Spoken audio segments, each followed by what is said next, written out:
Assalamualaikum warahmatullahi wabarakatuh. Innal hamdalillah nahmaduhu wa nasta'inuhu wa nastaghfiruh wa na'udzu billahi min shururi anfusina wa min sayyiati a'malina. May yahdihillahu fala mudilla lahu wa may yudlil fala hadiya lahu. Asyhadu an la ilaha illallah wahdahu la syarika lahu wa asyhadu anna Muhammadan abduhu wa rasuluh sallallahu alaihi wa ala alihi wa man sara ala nahji wa tamassaka bi sunnati ila yaumiddin wa salaman tasliman katsira. Ya ayyuhalladzina amanu taqullaha haqqa tuqatih wa la tamutunna illa wa antum muslimun. Ya ayyuhan nasu taqu rabbakumul ladzi khalaqakum min nafsin wahidah wa khalaqa minha zawjaha wa batha minhuma rijalan katsiran wa nisaa'a wattaqullaha alladzi tasaaluna bihi wal arham innallaha kana 'alaikum raqiba. Ya ayyuhalladzina amanu taqullaha wa qulu qawlan sadida yuslih lakum a'malakum wa yaghfir lakum dhunubakum wa man yuti'illaha wa rasulahu faqad faza fawzan 'azima. Amma ba'd, fa inna asdaqal hadithi kitabullah wa khairal hadi hadi Muhammadin sallallahu alaihi wasallam wa syarrul umuri muhdatsatuha wa kullu muhdatsatin bid'ah wa kullu bid'atin dhalalah wa kullu dhalalatin finnar. Alhamdulillah, puji syukur hanya milik Allah Subhanahu wa taala semata. Allah Subhanahu wa taala telah melimpahkan nikmat kepada seluruh makhluknya dan itu tidak pernah terhenti walaupun hanya sekejap mata. Salawat beriringkan salam kepada Nabi kita tercinta, yakni Nabi Muhammad sallallahu alaihi wasallam. Di antara banyaknya nikmat Allah Subhanahu wa taala di kesempatan yang berbahagia ini, alhamdulillah Allah kumpulkan kita di salah satu rumah-rumah Allah Subhanahu wa taala. Tentunya niat kita beribadah kepada Allah Subhanahu wa taala. Ibadah yang fardu, salat maghrib berjamaah, kemudian alhamdulillah kita mengingat Allah sebagaimana zikir-zikir yang diajarkan oleh Nabi kita tercinta sallallahu alaihi wasallam setelah salat fardu.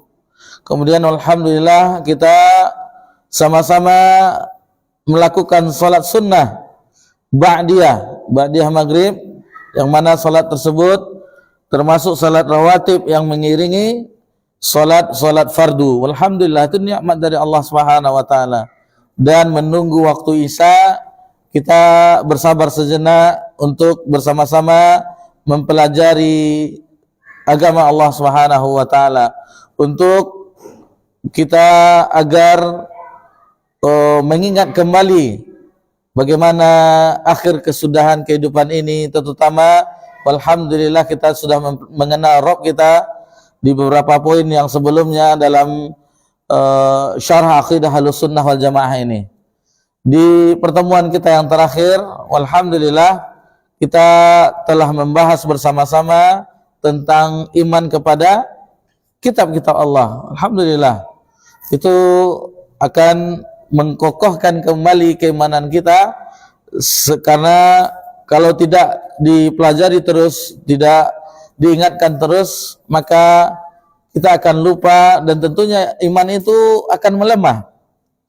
Jadi dengan kita mempelajarinya bersama-sama kembali, walhamdulillah, mudah-mudahan Allah Subhanahu wa taala memberikan kita kekuatan iman, tentunya kekuatan iman, kemudian kita bisa istiqomah di dalam ketaatan kepada Allah Subhanahu wa taala. Dan ini yang susah, istiqomah ini yang berat. Senantiasa berada dalam ketaatan kepada Allah Subhanahu wa taala sangatlah berat. Terlebih kita hidup di akhir zaman ini, karena tidak ada jarak antara diutusnya Nabi Muhammad SAW dengan hari kiamat. Kahatain, kata Nabi SAW. Jadi salah satu tanda hari kiamat, diutusnya Nabi kita tercinta sallallahu alaihi wasallam. Dan tidak ada lagi Nabi setelah Nabi Muhammad SAW. Nabi sallallahu alaihi wasallam khataman nabiyyin, penutup para nabi. Tidak ada lagi la nabi ba'di, tidak ada nabi setelah Nabi Muhammad sallallahu alaihi wasallam.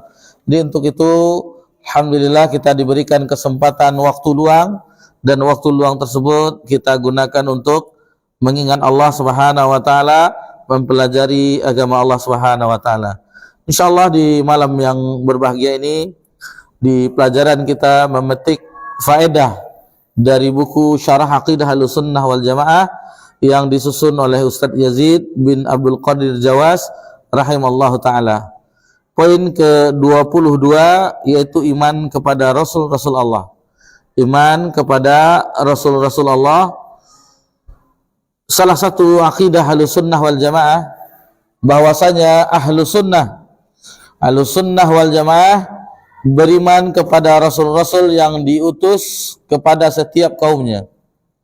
Kata-kata ar-rusul bentuk jamak dari kata rasul. Jadi rasul itu bentuk mufrad. Kita sedikit bahas mufrad bentuk tunggal. Rasul, Rasulullah, utusan Allah, berarti satu orang rasul. Jadi setelah bentuk mufrad itu bentuk musanna, yakni rasulan, rasulani atau rasulain. Rasulani itu dua rasul. Kemudian ar-rasul itu jamak, bentuk jamak, banyak rasul, rasul-rasul.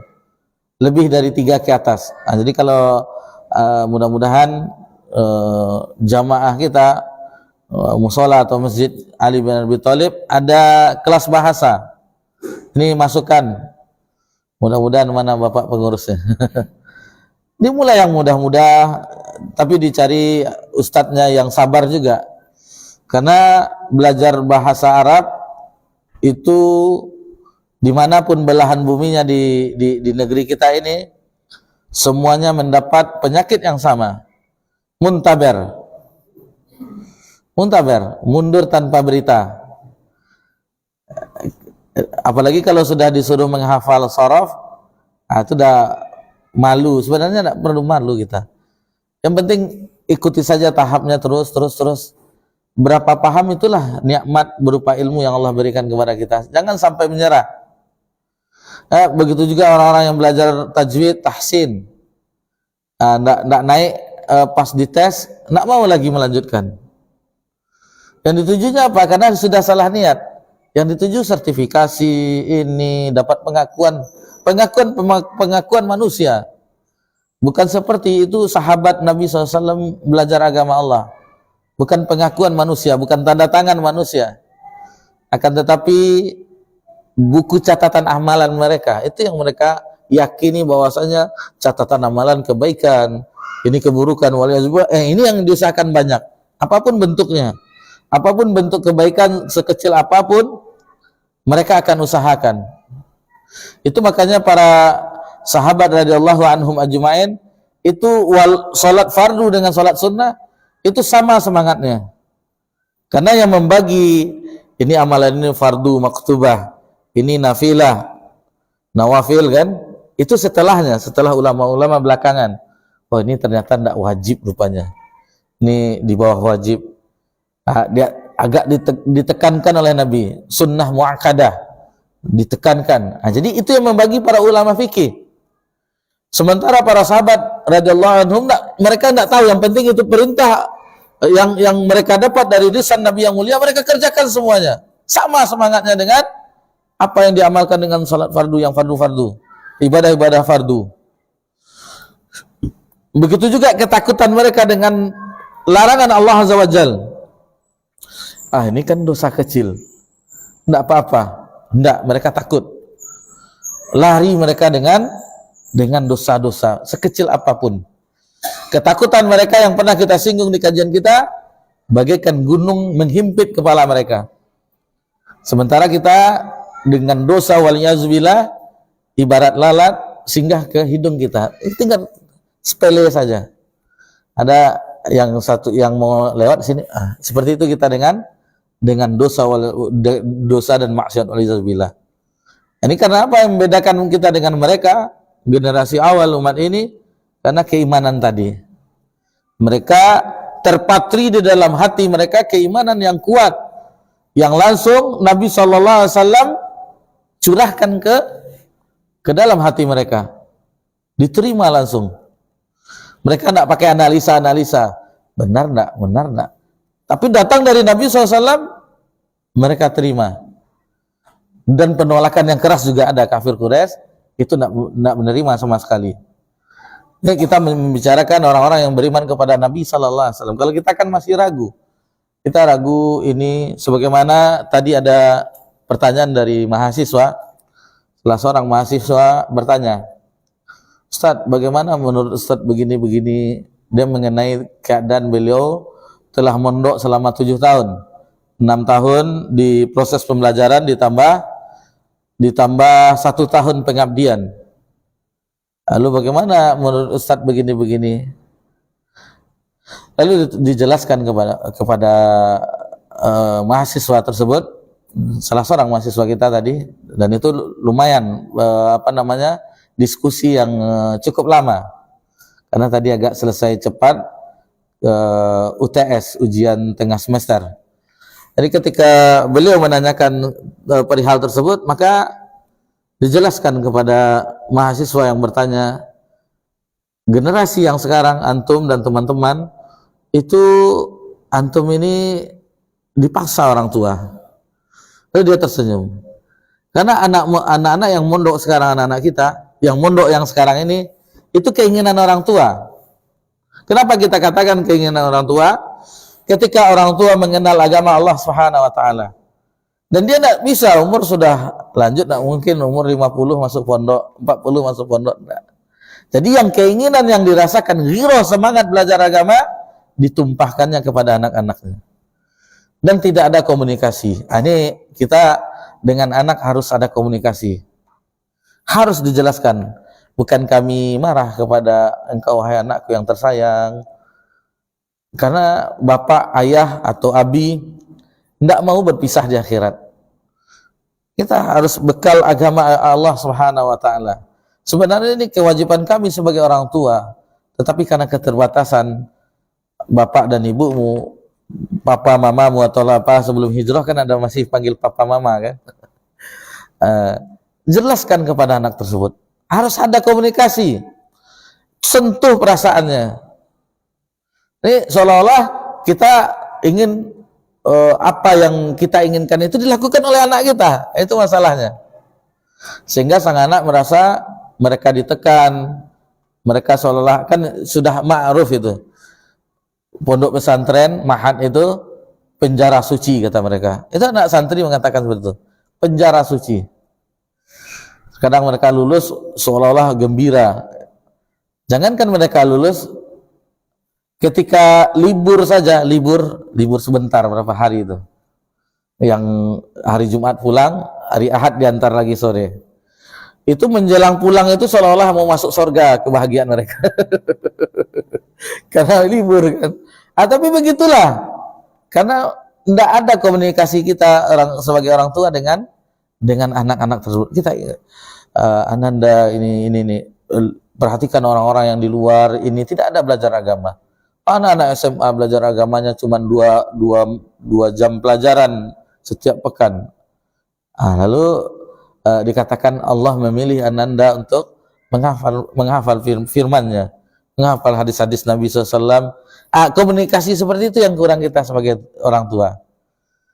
Sehingga anak-anak tidak memahami apa yang kita maksud. Lalu sempat terjadi dialog dari sang mahasiswa, memang agak kritis beliau, alhamdulillah. Lalu bagaimana nanti kami mau bekerja nih? Ya, salah satu faktor keberhasilan suatu pondok, ini mungkin mudah-mudahan didengar juga oleh pengelola pondok, seolah-olah santri mereka berhasil diterima di Jamiah Madinah. Itu keberhasilan. Langsung dibuat selamat ini, tahniah ini. Terima di Lipia, terima di universitas ini. Lalu yang tidak melanjutkan kuliah, bagaimana? Mungkin di antara yang tidak melanjutkan kuliah, faktor yang lainnya, sudah lama tertekan 7 tahun di pondok, atau ya namanya manusia, jiwa itu berbeda-beda, tetapi dia memiliki skill bagaimana? Lalu dia buka usaha yang apa adanya. Alhamdulillah ketika orang masih belajar dia sudah buka usaha. Apakah itu tidak keberhasilan juga dari segi pandang yang lainnya. Nah, itu makanya yang tamat pondok kelemahannya, pondok-pondok hanya target hafalan ini, kemudian tamat dari pondok, ini masalahnya. Mau kerja skill tidak ada, mau melanjutkan itu hanya orang tertentu. Ini kelemahan. Tapi alhamdulillah belakangan dengan keterpaduan antara pelajaran diniyah dan teknologi sains, terutama di Pulau Jawa sudah dipadukan. Cuman kelemahannya biayanya mahal biayanya yang memadukan tentang misalnya mereka ahli IT, ahli bagian eksak, belajar agama juga, tapi itu mahal biasanya. Itu di Jabodetabek, dan alhamdulillah di tetangga kita di Sumatera Barat, rahmatan lil alamin, ini bukan promosi tetapi mereka plus dengan IT, karena yang mendirikan mahat tersebut mungkin pernah melihat apa sponsornya itu ya, iklannya, yang UPI PTK di Lubek buat pondok. Kan di situ kan memang dulu asal muasalnya AMIK. Memang untuk ahli komputer, manajemen dan seterusnya, lalu dipadukanlah antara itu dengan skill. Nah, ini yang semacam ini untuk gebrakan, karena tidak semuanya yang lanjut untuk kuliah mungkin setelah tamat pondok langsung ke dunia kerja dan seterusnya. Dan untuk pengalaman mengajar pun tentunya berbeda, karena mereka hanya sampai ngabdi 1 tahun, lalu bagaimana dari senior mereka mendapatkan pelajaran hanya seperti itu, dan tidak tertutup kemungkinan yang tamat pondok itu ilmunya itu mendalam, ada 1, 2, 2 itu ada juga, karena keseriusan belajar meskipun tidak ada kesempatan belajar di kota Nabi misalnya atau di daerah Jazirah Arab lainnya, tetapi alhamdulillah Allah curahkan, Allah pilih salah seorang dari guru-guru tersebut untuk istiqomah dalam mempelajari agama Allah Subhanahu wa taala. Walhasil akhirnya jika antum tidak mau andil di dalam dakwah ini untuk intan surullah yansurkum wa tsabbit aqdamakum, antum tidak mau komitmen dengan agama Allah, maka Allah akan cari orang yang lain untuk menggantikan posisi tersebut. Lalu tersenyum dia. Alhamdulillah mungkin bisa memahami. Dengan rezeki antum jangan khawatir ketika itu, nasihat di antara nasihat, karena rezeki itu sudah dijamin oleh Allah Subhanahu wa taala. Allah telah menjamin rezeki, bahwasanya setiap makhluk wa ma min dabatin fil ardi illa 'ala Allah rizquha. Tidaklah sesuatu pun yang melata di bumi ini melainkan Allah telah menjamin rezekinya. Rezeki kita semuanya telah dijamin oleh Allah. Akan tetapi jaminan apakah kita selamat dari siksa neraka dan masuk surga itu tidak ada jaminan. Itu yang kita khawatirkan. Jadi antum tugasnya kuliah saja dulu dengan serius. Nanti insya Allah buktikan kepada orang tua bahwa antum anak yang soleh, anak yang beri taat kepada Allah, buat orang tua itu bangga. Jadi itu sedikit dialog tadi sebelum zuhur dengan salah seorang mahasiswa. Alhamdulillah mungkin dia butuh tempat curhat mungkin. Jadi selagi kita bisa ada waktu, mungkin yang solusi-solusi demikian untuk mengembangkan pemikiran mereka itu yang dibutuhkan oleh mereka. Baik, kembali kita ke pelajaran kita. Jadi Rasul itu risalah, yang dibawanya risalah, sementara yang membawa risalah itu adalah Rasul. Rasul yaitu diutus untuk menyampaikan sesuatu. Jadi Rasul yang dimaksud adalah yang turun wahyu, disampaikan wahyu kepada yang dipilih oleh Allah Subhanahu wa taala untuk disampaikan kepada umat. Rasul yang pertama adalah Nabiullah Nuh alaihissalam. Kenapa Ustaz? Nabi Adam alaihissalam. Ketika Nabi Adam alaihissalam, zaman Nabi Adam alaihissalam sampai kurun 1000 tahun itu tidak ada kesyirikan. Tidak. Tidak ada kesyirikan. Kesyirikan pertama itu di zaman Nabi Nuh alaihissalam. Di zaman Nabi Nuh itu 5 orang soleh yang mereka telah meninggal, lalu dikenanglah jasa-jasa mereka, sehingga dengan berlalunya masa, berlalunya waktu, dibisikkan oleh iblis, dibisikkan oleh syaitan, yang mana dahulu untuk mengingat-ingatnya, akhirnya disembah. Waliyahzubillah. Itu makanya diutuslah Nabi yang pertama, Rasul maksudnya, Rasul yang pertama adalah Nabi Nuh alaihissalam. Dan yang terakhir adalah Nabi kita tercinta sallallahu alaihi wasallam, Nabi Muhammad sallallahu alaihi wasallam. Di antara para Nabi dan Rasul, itu ada yang dipilih yang istimewa, yang diistilahkan oleh dalam agama kita Rasul Ulul Azmi, yang mereka adalah yang diantara yang sabar di dalam mendakwahkan tugas yang diamanahkan kepada Rasul alaihi wasallam tersebut. 5 orang tersebut Nabi Nuh alaihissalam, Nabi Ibrahim alaihissalam, Nabi Musa alaihissalam, Nabi Isa alaihissalam, dan Nabi Muhammad sallallahu alaihi wasallam. Allah Subhanahu wa taala berfirman dalam surah An-Nisa ayat 163, Inna auhayna ilaika kama auhayna ila Nuhim wan nabiyina min ba'dih. Sesungguhnya kami mewahyukan kepadamu wahai Muhammad sebagaimana kami telah mewahyukan kepada Nuh dan nabi-nabi setelahnya. Dan di sini dibawakan juga yaitu hadis tentang Syafa'atul Uzma. Syafa'atul Uzma yang khusus untuk Nabi Muhammad sallallahu alaihi wasallam, khusus, yang mana diriwayatkan oleh Imam Bukhari dan Imam Muslim dari sahabat Abu Hurairah radhiyallahu anhu. Kita ringkas saja bahwasanya ketika seluruh manusia, seluruh umat ini akan dibangkitkan di yaumil mahsyar, kita semuanya mulai dari Nabi Adam sampai manusia yang terakhir itu seluruhnya dibangkitkan, dan masa itu sangatlah lama, ketakutan dan seterusnya.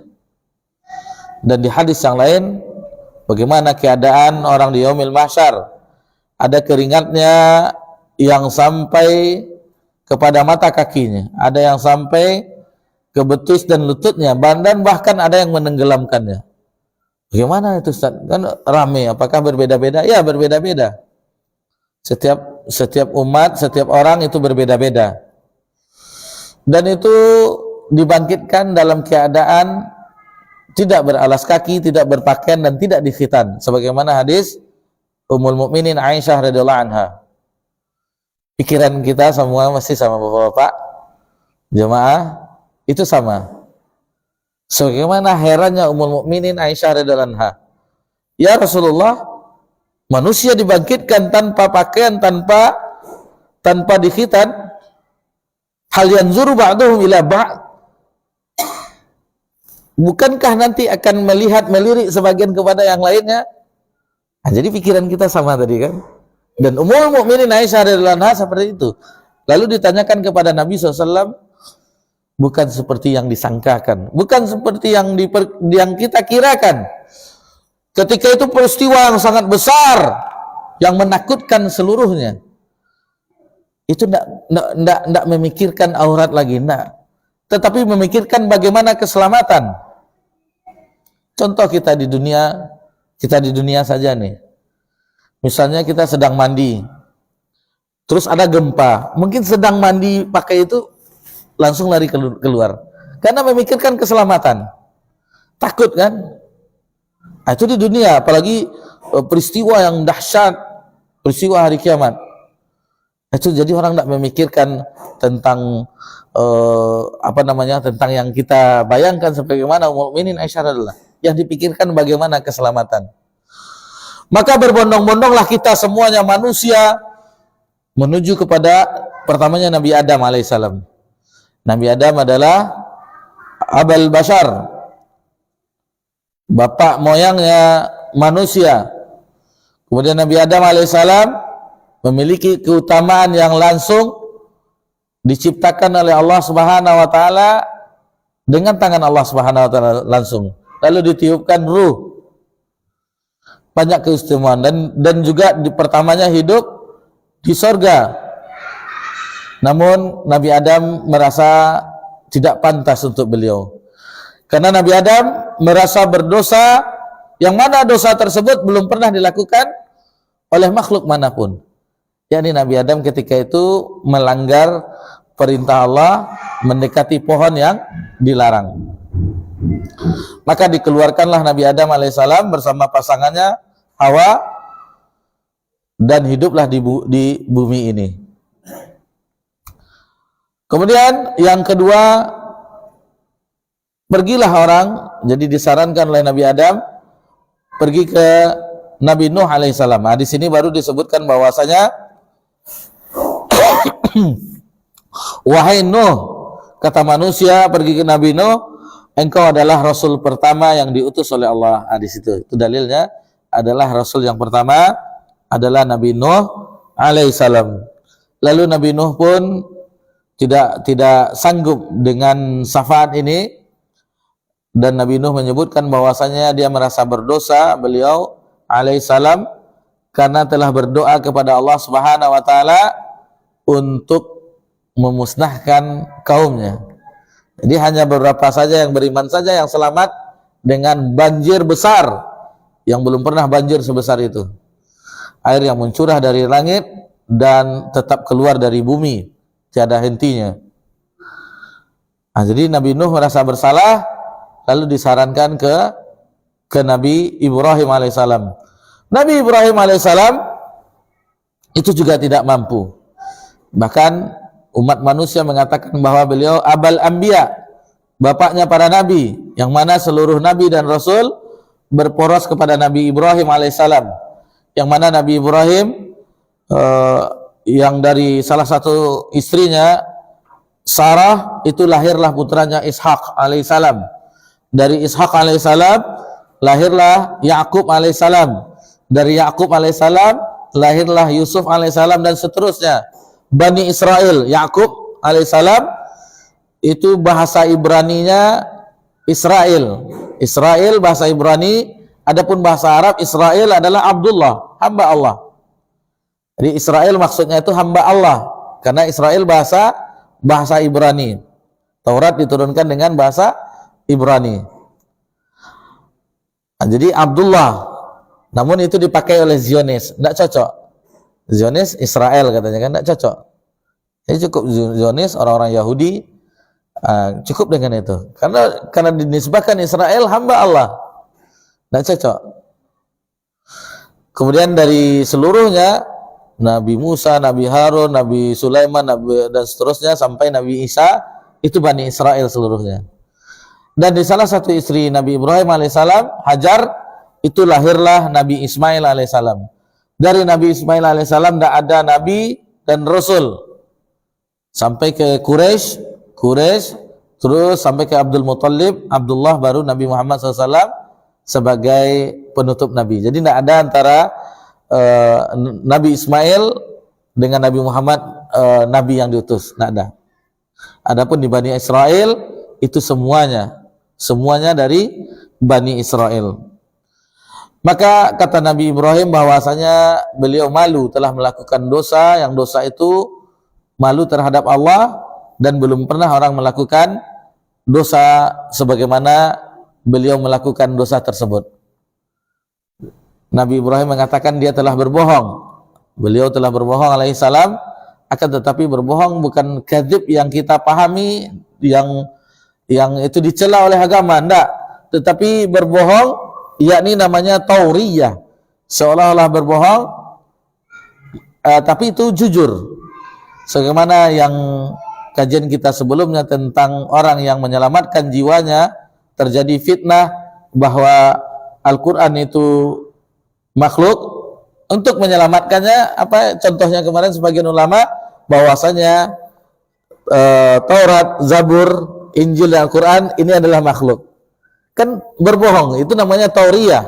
Tetapi tujuannya benar, untuk menyelamatkan diri. Dan Nabi Ibrahim itu melakukan tauriyah beberapa kali. Di antaranya ketika Nabi Ibrahim diajak untuk pergi ke acara orang-orang yang, jadi Nabi Ibrahim itu diutus di antara dua sesembahan. Yang pertama ke bangsa Babilonia, itu orang Babilonia itu menyembah bintang-bintang, matahari dan seterusnya. Itu makanya dalam surah Al-An'am ketika Nabi Ibrahim melihat bintang, inilah Tuhan. Setelah bintang tenggelam, besoknya ada bulan. Inilah Tuhan, kata Nabi Ibrahim. Ini menunjukkan kepada orang Babilonia bahwasanya yang mereka sembah, baik itu bulan, bintang, matahari, itu bukanlah Rabb, bukanlah Tuhan. Dan ke satu lagi yaitu orang-orang Syam. Orang-orang Syam, Biladus Syam, yaitu negeri yang berkah, negerinya para nabi, Biladul Anbiya. Seluruh para nabi dan rasul itu banyak diutus di Syam. Dan seluruh nabi dan rasul pernah salat di Masjidil Aqsa. Hatta Nabi Muhammad SAW. Ketika Nabi SAW Isra, melakukan perjalanan malam, Subhanallazi asra bi'abdihi laila minal masjidil haram ilal masjidil aqsa. Dan Nabi yang menjadi imamnya ketika itu, sebagaimana di pelajaran kita di peristiwa Isra dan Mi'raj. Jadi seluruh para nabi itu pernah sholat di Masjidil Aqsa. Kembali kita ke Nabi Ibrahim. Jadi Nabi Ibrahim, yang satu penyembah berhala orang-orang Syam, yang satu penyembah planet-planet, matahari, bulan, bintang dan seterusnya. Ada yang menyembah malaikat juga. Namun ketika Nabi Ibrahim diajak untuk acara ritual orang-orang penyembah berhala, lalu kata Nabi SAW yang sebagaimana terdapat dalam surah As-Saffat, ya kalau tidak salah, inni saqim, kata Nabi Ibrahim, sesungguhnya aku sakit. Ketika itu Nabi Ibrahim alaihissalam bukan sakit maksudnya sakit yang demam, sakit enggak, tetapi Nabi Ibrahim itu sakit hatinya melihat orang menyembah berhala, menyembah selain Allah. Karena Nabi Ibrahim adalah milahnya yang hanif. Qul fattabi'u millata Ibrahim hanifa wa ma kana minal musyrikin. Jelas agama Nabi Ibrahim itu hanif, milah yang hanif. Yang tauhid dan menjauhi kesyirikan. Tapi ketika orang melakukan itu, Nabi Ibrahim tidak senang hatinya, sakit hatinya. Sebagaimana dijelaskan oleh ulama. Itu yang pertama, tauriyah namanya. Tauriyah, bukan berbohong yang dilarang dalam syariat kita. Kemudian yang kedua, itu ketika Nabi Ibrahim, orang-orang itu pergi, Nabi Ibrahim membawa penghancur berhala, sejenis kampak atau yang lainnya, dihancurkan seluruh berhala-berhala, tinggallah berhala yang besar. Lalu alat tersebut diletakkan Nabi Ibrahim dekat berhala yang besar, digantungkannya di situ. Ketika kaumnya kembali, dilihatnya sudah hancur berhala-berhala, tinggal satu berhala. Lalu Nabi Ibrahim mengatakan, sebenarnya bukan berbohong ya, istilahnya mengajarkan kebenaran, mengajarkan berpola pikir yang sehat, yang sahih. Tanyakanlah ke berhala tersebut. Mana bisa patung yang dibuat-buat, bahkan Azar ayahnya Nabi Ibrahim itu membuat patung.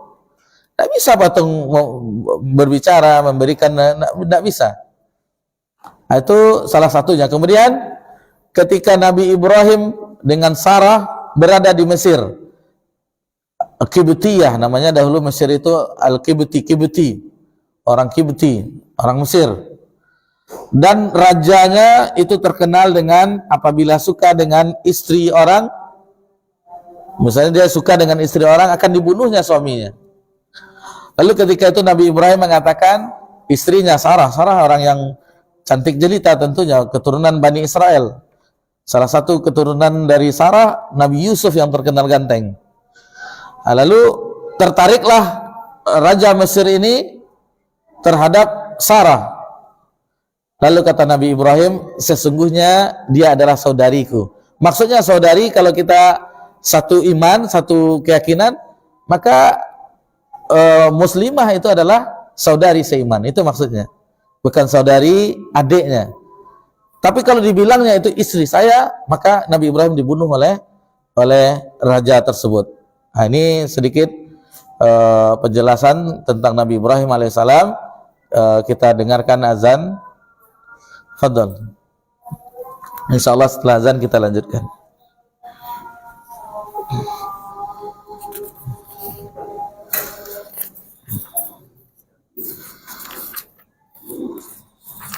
Allahu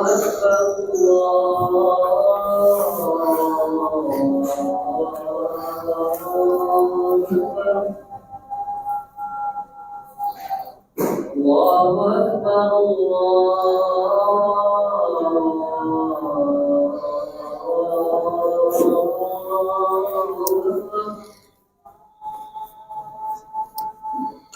Asyhadu an la ilaha illallah.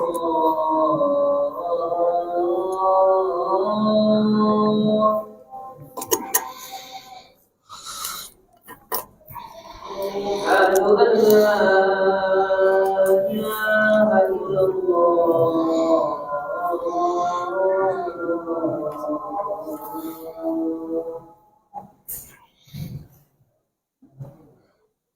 Asyhadu anna Muhammadar Rasulullah.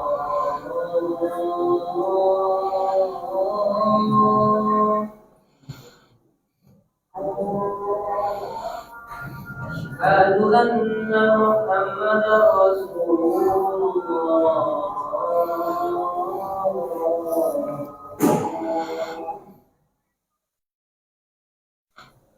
Hayya 'alas shalah.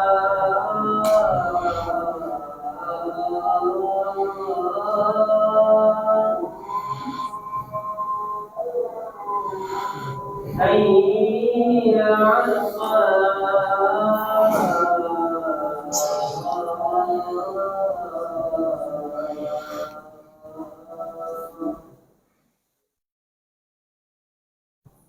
Hayya 'alal falah.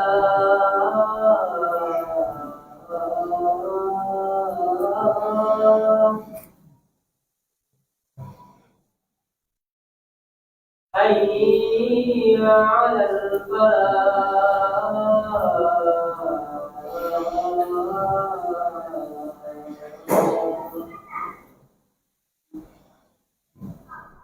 Allahu Akbar,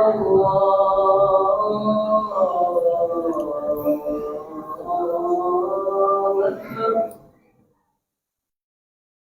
La ilaha illallah.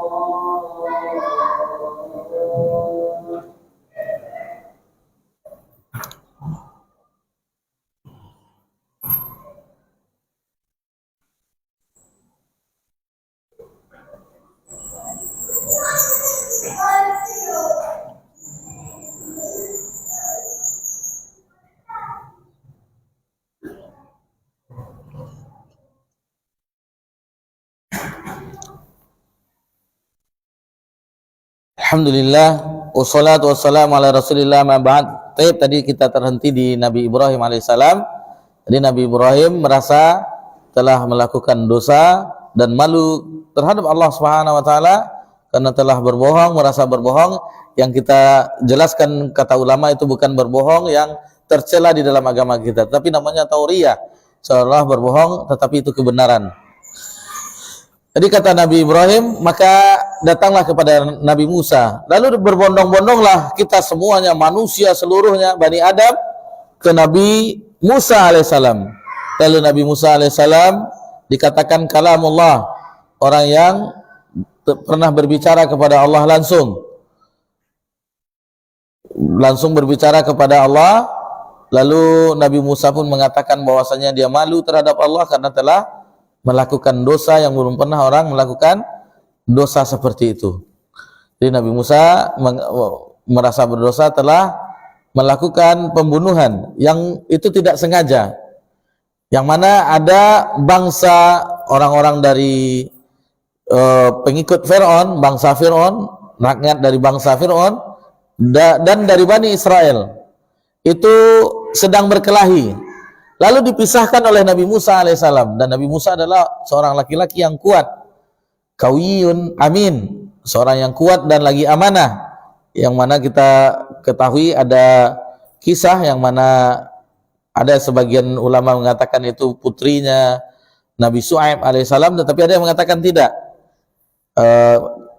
Ada 2 orang beradik kakak perempuan yang ikut antrian mengambil air minum untuk hewan ternaknya.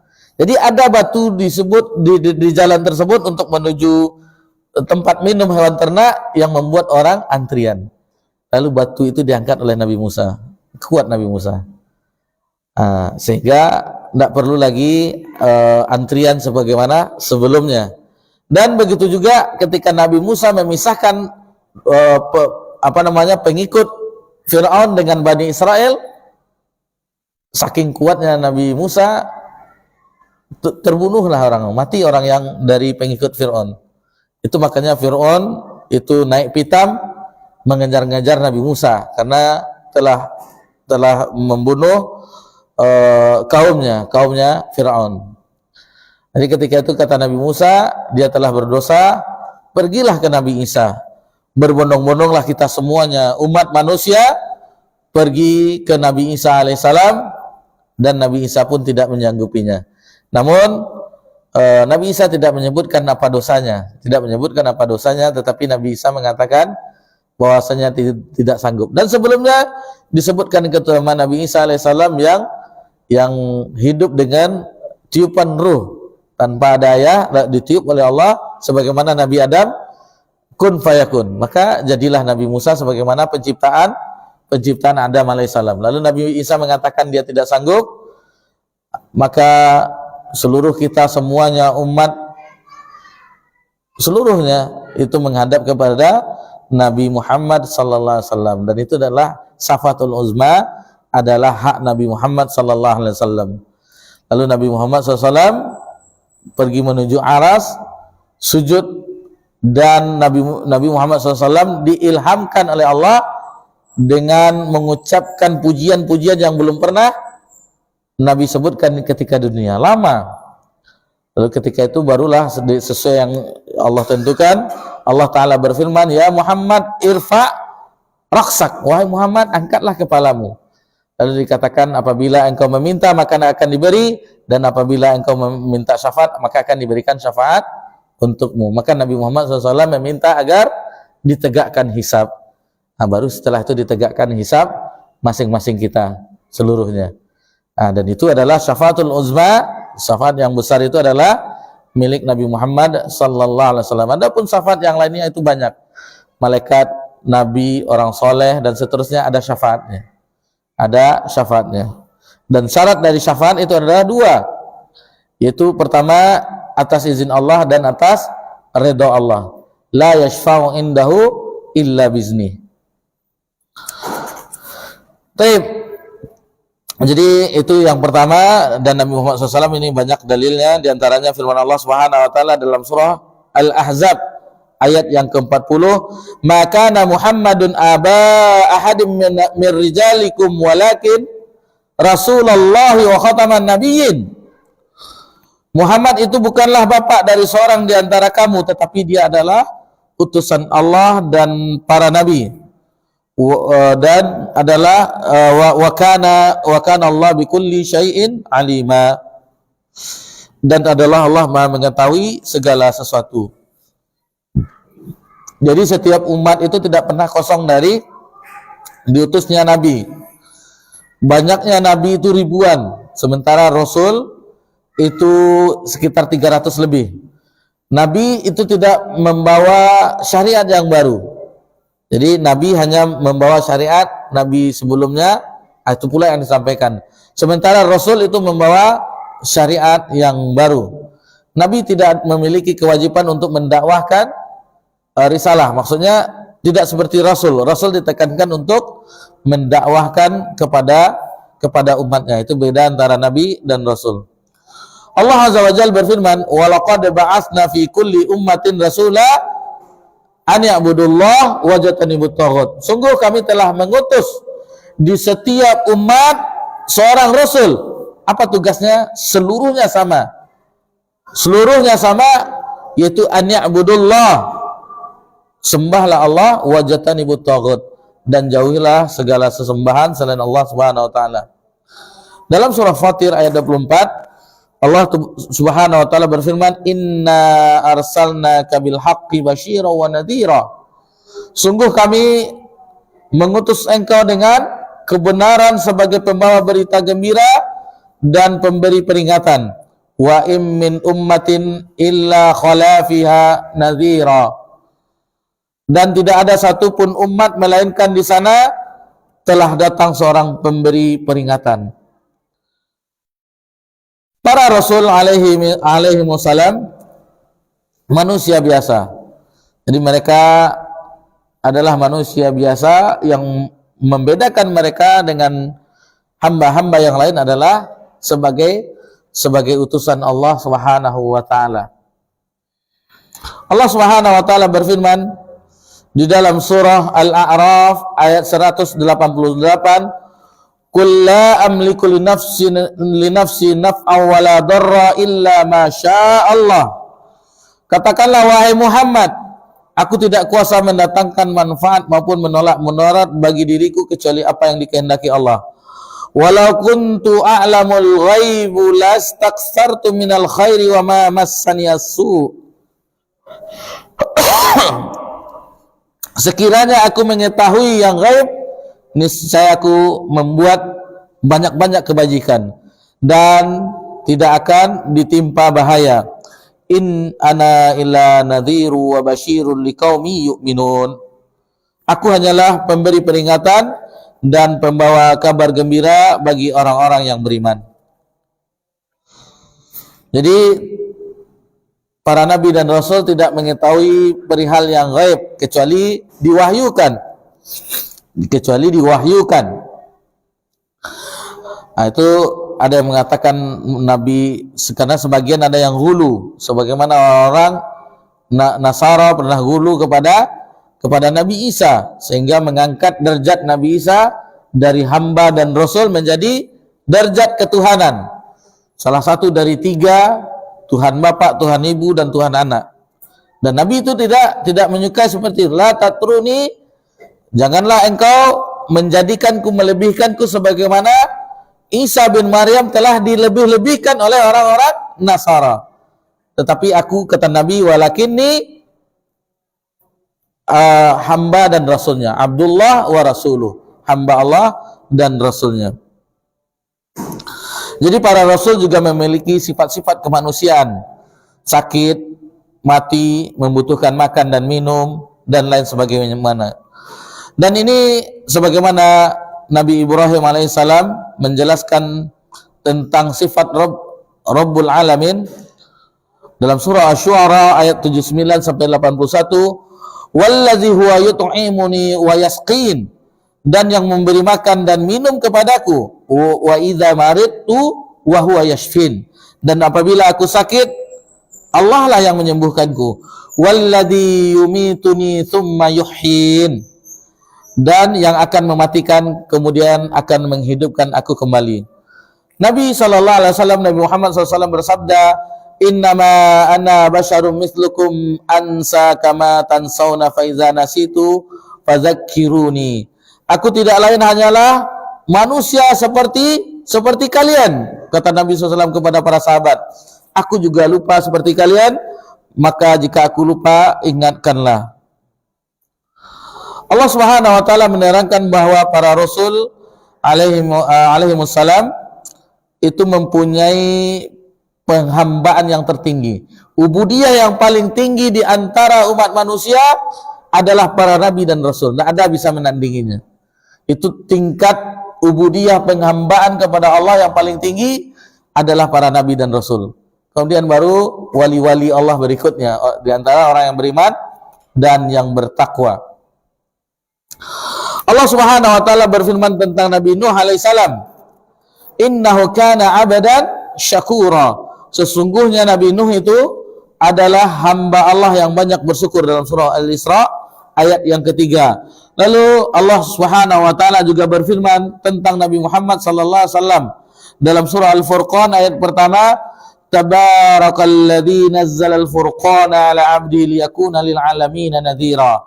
Maha suci Allah yang telah menurunkan Al-Furqan, maksudnya Al-Qur'anul Karim, kepada hambanya yakni Nabi Muhammad SAW agar dia menjadi peringatan kepada seluruh alam, kepada jin dan manusia.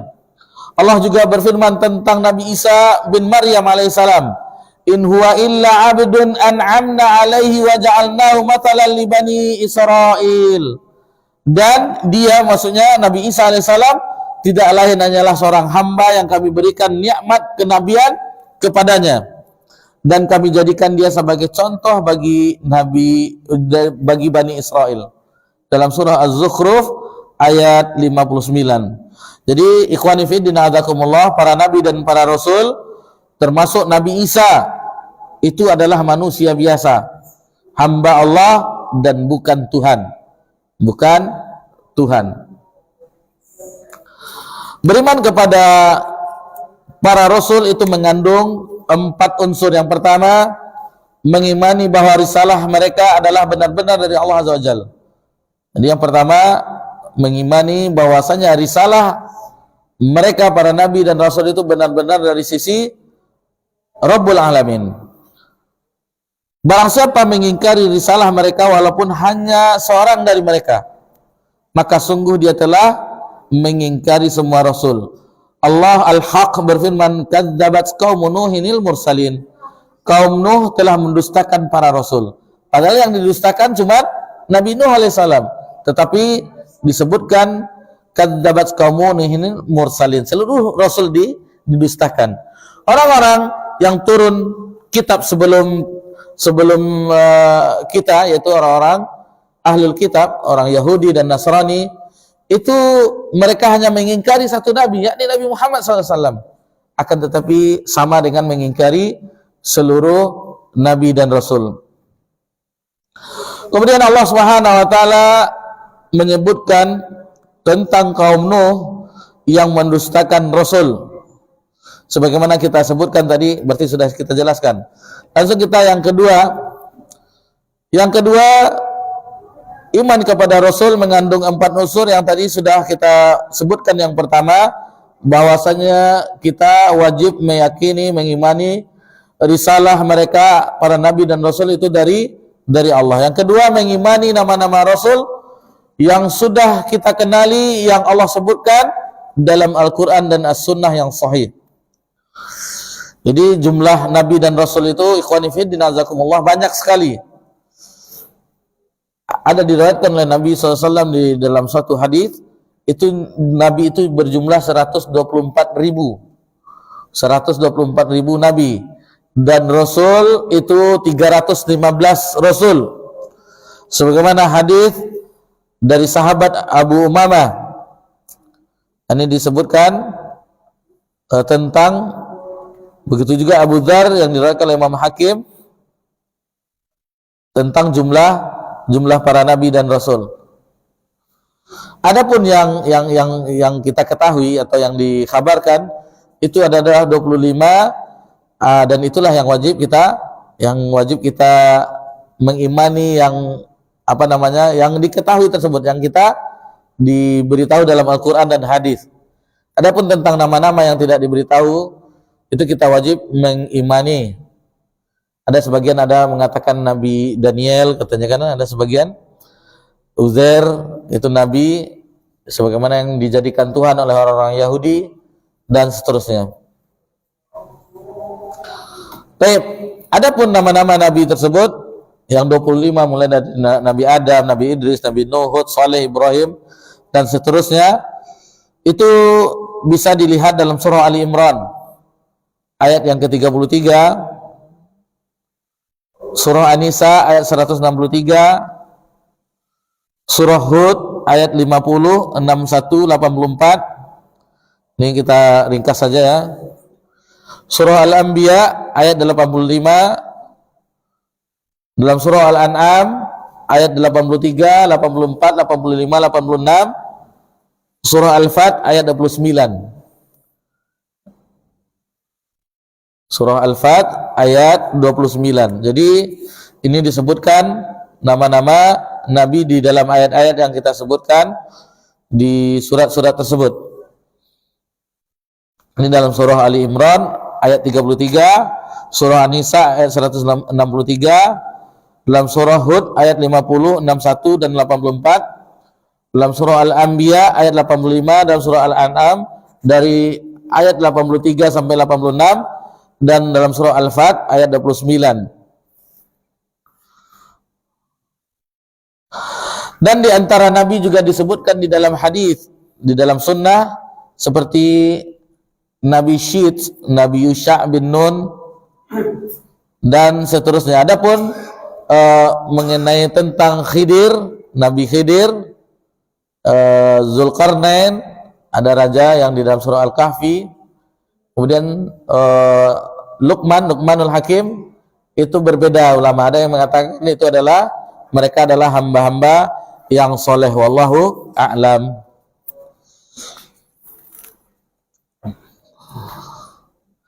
Tadi kita sudah singgung para nabi dan rasul itu ada yang memiliki kesabaran yang tinggi, yang digolongkan dengan ulul azmi. Dalam surah Al-Ahzab ayat ke-7 Allah Subhanahu wa taala berfirman, "Wa iz akhadna min nabiyyina mitsaqahum wa minka wa min Nuh wa Ibrahim wa Musa wa Isa bin Maryam wa akhadna minhum mitsaqan ghalidha." Dan ingatlah ketika kami mengambil perjanjian dari para nabi dan engkau sendiri, itu dari Nabi Nuh, Nabi Ibrahim, Nabi Musa, Nabi Isa bin Maryam, dan kami telah mengambil dari mereka perjanjian yang teguh. Kemudian dalam surah Al-Mu'min ayat ke-78, "Walaqad arsalna rusulan min qablika minhum man qasasna 'alaika wa minhum man lam naqsus 'alaik."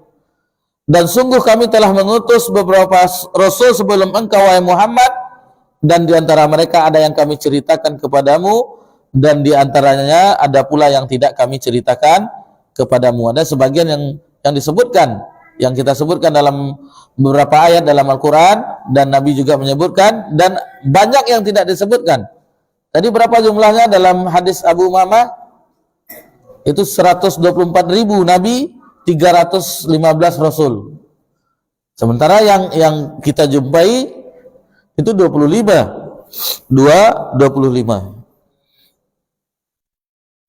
Kemudian yang ketiga, di antara unsur untuk beriman kepada utusan Allah, para Rasul, yaitu membenarkan berita-berita mereka yang sahih riwayatnya.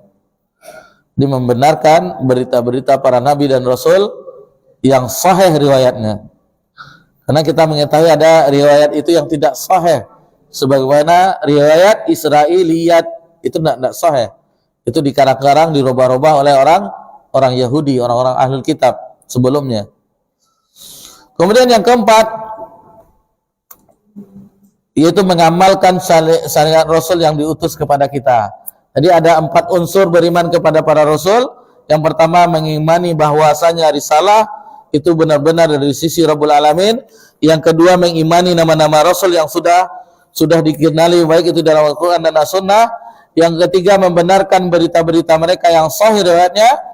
Dan yang keempat adalah mengamalkan syariat Rasul yang diutus kepada kita. Dan Nabi yang terakhir adalah Nabi Muhammad sallallahu alaihi wasallam. Dalam surah An-Nisa Allah Subhanahu wa taala berfirman, "Fala wa rabbika la yu'minuna hatta yuhaqqimuka fi ma shajara bainahum, thumma la yajidu fi anfusihim harajan mimma qadaita wa yusallimu taslima." Maka demi Rabbmu, mereka tidak beriman sebelum mereka menjadikan engkau wahai Muhammad sebagai hakim dalam memutuskan perkara perselisihan mereka, sehingga tidak ada rasa keberatan dalam hati mereka terhadap putusan yang engkau berikan, dan mereka itu menerima dengan sepenuhnya. Di dalam ayat yang lain dalam surah Al-Ahzab ayat 36, "Wa ma kana lil mu'minin wala mu'minatin dan tidaklah pantas bagi orang beriman laki-laki dan perempuan idza qadallahu wa rasuluhu amran ayyakuna lahumul khiyarah. Jika Allah dan Rasulnya telah menetapkan suatu perkara, lalu ayyakuna lahumul khiyarah, memilih yang lainnya selain perkara yang ditetapkan oleh Allah dan Rasulnya. Wa may ya'sillaha wa rasulahu faqad dhalla dhalalan mubina. Dan barang siapa yang mendurhakai Allah dan Rasulnya, maka sungguh dia telah tersesat dengan dhalalan mubina, dengan kesesatan yang jauh. Jadi di antara perkara yang khusus bagi para rasul, para nabi dan rasul, yaitu pertama diberikan wahyu oleh Allah Ta'ala. Itu yang pertama, ada wahyu. Dan telah kita bahas di pertemuan sebelumnya, beriman kepada kitab. Ada namanya kitab Taurat yang telah kita bahas di pertemuan kita sebelumnya, beriman kepada kitab-kitab, yaitu Taurat kepada Nabi Musa, Zabur kepada Nabi Daud, kemudian Injil kepada Nabi Isa, dan Al-Quran kepada Nabi Muhammad SAW. Dan ada berupa lembaran-lembaran suhuf Ibrahim wa Musa, suhufnya Ibrahim dan Musa. Kemudian para nabi dan rasul itu maksum, terpelihara dari kesalahan, dijaga, maksum. Jadi selain para nabi dan rasul itu semuanya tidak maksum. Adapun nabi dan rasul maksum. Ulama, para sahabat itu tidak maksum. Hanya para nabi dan rasul yang maksum, yang dijaga dari kesalahan. Jadi misalnya kalau kita mempelajari ada pendapat ulama ini, ada pendapat, selagi itu pendapat manusia, itu bisa diterima dan ditolak, kecuali perkataan Nabi Muhammad SAW. Kemudian yang ketiga, mata mereka tidur tapi hati mereka tidak tidur. Nah, ini para nabi dan rasul. Mata mereka tidur tetapi hati mereka tidak tidur.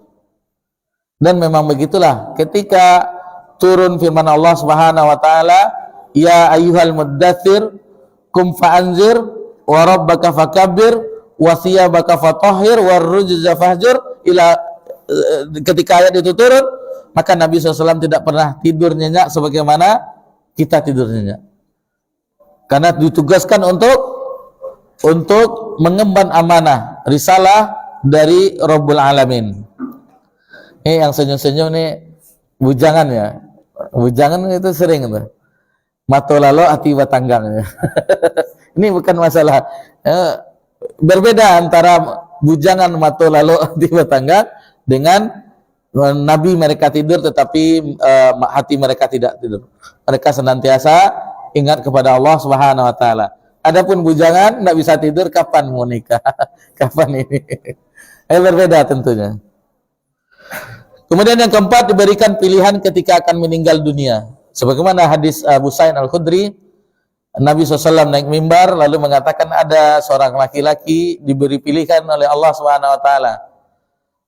Ada dua pilihan. Yang pertama yaitu kesenangan dunia, keabadian di dunia, dan kesenangannya yang kedua yaitu berjumpa dengan Rabb-Nya. Maka laki-laki itu memilih dengan berjumpa dengan Rabb-Nya. Kata Abu Sa'id Al-Khudri, ketika Nabi menyampaikan itu, tidak ada yang menangis kecuali Abu Bakar As-Siddiq. Kecuali Abu Bakar As-Siddiq radhiyallahu anhu. Dari situ kita mengetahui bagaimana pemahaman dan keilmuan Abu Bakar As-Siddiq. Itu kemudian baru diketahui kenapa engkau menangis. Ya, laki-laki yang dikatakan oleh Nabi SAW itu, kata Abu Bakar As-Siddiq, itu adalah Nabi SAW. Nabi SAW, jadi Nabi mengatakan ada seorang laki-laki yang diberikan dua pilihan, yaitu kenikmatan abadi di dunia dengan kenikmatannya hidup abadi. Yang kedua yaitu berjumpa dengan Rabb-Nya. Laki-laki itu memilih jumpa. Kata Abu Bakar As-Siddiq, itu adalah Nabi SAW. Berarti Nabi SAW akan mengalami kematian. Nabi akan meninggal. Itu makanya sebanyak yang hadir hanya Abu Bakar As-Siddiq yang menangis, karena Abu Bakar As-Siddiq memahami Nabi SAW akan wafat. Kemudian yang kelima, dimakamkan di mana ia meninggal, sebagaimana kisah Nabi SAW wafat di Sirah Nabawiyah. Berbeda pendapat di mana dimakamkan, dan ada yang mengetahui hadisnya bahwasanya para nabi itu di mana mereka wafat, disitulah dimakamkan di rumah Ummul Mukminin Aisyah radhiyallahu anha. Yang keenam, jasad atau tubuh mereka tidak dimakan oleh tanah. Jadi itu salah satu keutamaan. Di zaman Nabi pernah ditemukan jasad, kalau tidak salah Nabi Daniel ya. Dan itu diperintahkan salah seorang sahabat untuk menguburkan tanpa sepengetahuan orang. Dibuat banyak juga kuburannya, karena seandainya itu diketahui biasanya untuk jadi sesembahan. Jadi sesembahan, dan dikhawatirkan oleh Nabi sallallahu alaihi wasallam. Wallahu alam, ini diantara pelajaran yang bisa kita pelajari di malam yang berbahagia ini tentang beriman kepada para rasul utusan Allah Subhanahu wa taala. Insyaallah nanti akan akan dirinci lagi khusus tentang Nabi Muhammad sallallahu alaihi wasallam. Jadi nanti insyaallah pertemuan yang akan datang, insyaallah Allah mudahkan kita melanjutkan iman kepada Nabi kita tercinta Nabi Muhammad SAW. Bagaimana tentang keimanan kepada Nabi Muhammad SAW, dan itu diantara pokok dari asas Islam. Asyhadu an la ilaha illallah wa asyhadu anna Muhammad Rasulullah. Insyaallah yang wa asyhadu anna Muhammad Rasulullah ini akan kita pahami di pertemuan yang akan datang. Mohon maaf jika ada kesalahan dalam penyampaian. Maka kita akhiri pelajaran kita di kesempatan berbahagia ini dengan subhanakallahumma wa bihamdika. Wassalamu ala nabi Muhammad sallallahu alaihi wasallam wa ala alihi washabbihi ajmain walhamdulillahi rabbil alamin. Wassalamualaikum warahmatullahi wabarakatuh.